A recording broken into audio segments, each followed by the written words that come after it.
We're going to review the components of the basic eye exam today. We'll start by measuring visual acuity using a near-point card. We'll then look at visual field loss as it relates to neurological visual field changes.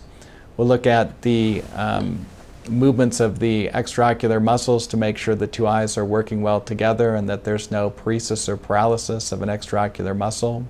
We'll visually inspect the eye using a pin light or a Finhoff, and also check the pupils to make sure that there's no pupillary defect. And finally, I'll show you how to use a direct ophthalmoscope so that you're able to visualize the optic nerve and the back part of the eye. Okay, what I'd like you to do is cover your left eye using the palm of your hand. And looking at this card at 16 inches, tell me what the smallest word is that you can read here. Baker. Okay, and let's switch to your other eye. Water. All right, very good. All right, so cover your left eye. Looking at my nose, tell me how many total fingers I'm holding up. 3. Right.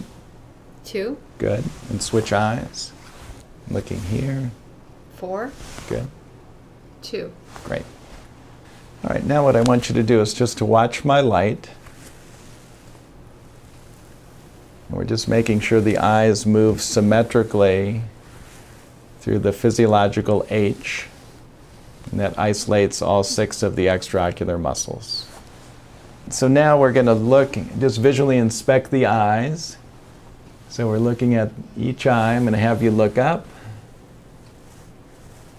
And we want to look at the lacrimal puncta there and look down.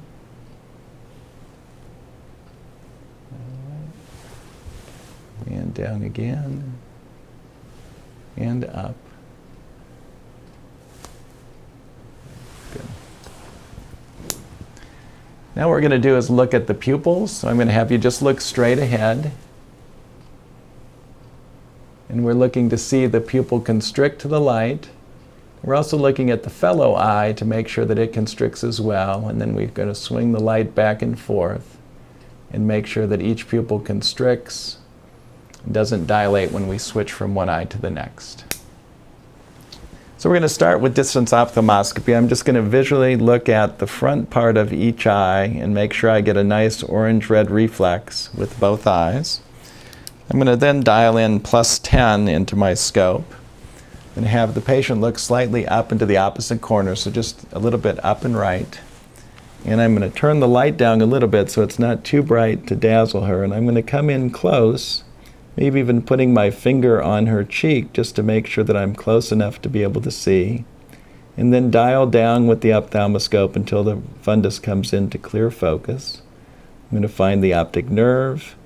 Once I find the nerve, then I'm going to move up to follow the blood vessels superior, temporal, and then inferior temporal. And then back to the nerve, and then over to look at the macula.